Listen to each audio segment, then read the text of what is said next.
Coup de projecteur à présent sur la Thaïlande qui s'apprête enfin à vivre ses premières élections depuis le coup d'État de 2014 et la prise du pouvoir par l'armée. Alors on l'a appris cette semaine, elles se tiendront le 24 mars prochain. On en parle avec notre invité Olivier Guillard. Vous êtes chercheur à l'IRI, spécialiste de l'Asie. Des élections législatives, le général Prayut Chan-o-cha l'avait promis dès le lendemain de son arrivée au pouvoir, enfin de sa prise de pouvoir en 2014. Depuis, ces élections ont été repoussées à 6 reprises. Qu'est-ce qui justifie aujourd'hui qu'elles ont enfin lieu? Comment l'expliquez-vous? Eh bien déjà, nous avons peut-être un regain du courroux populaire, se demandant, bon, ces élections, cher général, vont-elles avoir lieu ou pas? C'est une année qui est importante dans le royaume thaïlandais. Nous avons les cérémonies de couronnement officiel et l'intronisation donc définitive du nouveau souverain. C'est une année qui se présente sous des auspices, on va dire, particulières, qui se prêtaient bien donc, à l'organisation enfin d'un scrutin, un sujet sensible. Donc nous avons au pouvoir, comme vous l'avez évoqué à juste titre à l'instant, une sorte de junte militaire civilisée, donc qui porte un nom extrêmement délicieux, le Conseil national pour l'ordre, le maintien de l'ordre et la paix. Donc tout est à peu près dit dans ce libellé. Et la population a été relativement, entre guillemets, sage ces 2 dernières années, donc dans la foulée du décès du souverain vénéré. Elle reprend quelques vigueurs. En décembre dernier, le pouvoir a été, dans sa grande magnanimité, capable de redonner un petit peu de vie à l'espace public. Les partis politiques peuvent à nouveau donc, se réunir sans craindre trop de répression de la part de l'appareil d'État. Donc les Thaïlandais sont prêts à revenir de leur vœu, donc ils l'appelaient avec beaucoup d'allant ces derniers mois, au scrutin pour se repositionner donc, dans une atmosphère un petit peu différente. Ça se précise plutôt convenablement. Pour l'instant, il n'y a pas de courroux entre les diverses parties et tout le monde est d'accord, sauf événements extérieurs. Alors effectivement, l'étau s'est un petit peu desserré. La junte militaire a laissé une centaine de partis s'enregistrer à la commission électorale. Seule une douzaine d'entre eux, pour l'instant, sont entrés en campagne. Quelles sont les formations sur cette centaine qui ont de réelles chances de gouverner? Il y a 3 ou 4 acteurs majeurs, donc ceux que l'on connaît, plus 2 petits nouveaux.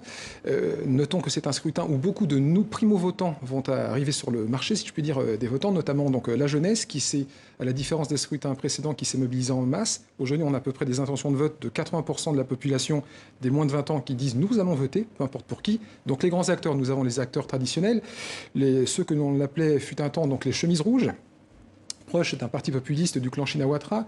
Les intentions de vote sont relativement favorables à ce parti qui est plus proche de la Thaïlande d'en bas. Nous avons en face donc le Parti démocrate, plus proche du camp royaliste. Ce sont des gens qui ont eu des appétences pour soutenir encore le pouvoir donc, actuel. Et nous avons 2 ou 3 autres petites formations qui essaient de proposer une 3e voie différente en dehors de l'establishment.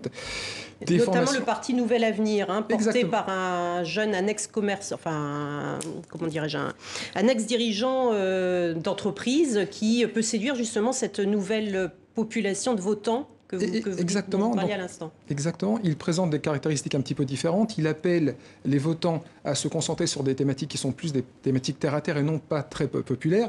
L'appel aux réseaux sociaux donc, se fait, la mobilisation est relativement correcte. Et surtout, donc, c'est quelqu'un qui essaye de drainer une image un peu favorable hors establishment. Les jeunes y sont a priori sensibles. Les anciens donc n'ont pas encore compris quel était ce message. Donc ces intentions de vote ne devraient pas dépasser 10 à 15%. Un mot quand même, parce que c'est important sur le changement de constitution qui a été mis en place par la junte en 2016 et qui, a priori, a été écrite en faveur forcément du général Prayut Chan-o-cha. Que peut-il se passer si justement il est reconduit Premier ministre ? Il y a de fortes chances. Jusqu'à il y a quelques heures, donc, il s'interrogeait encore sur cette possibilité. Si la nation fait appel, donc à moi, je réfléchirais à me donner les chances de produire encore un petit peu plus loin, de conduire un peu plus loin cette feuille de route.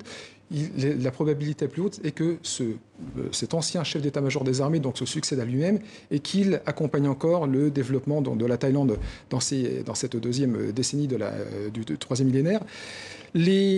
Sauf coup de tonnerre, sauf raz-de-marée, donc en faveur des partis populistes, il a fort à parier que le mouvement de soutien pour le parti qui porte les espérances un petit peu de l'establishment d'aujourd'hui remporte les élections et définisse donc une place satisfaisante même auprès de l'électorat pour garantir encore un petit peu de stabilité et politique, et économique et commerciale et rétablir l'image extérieure du pays.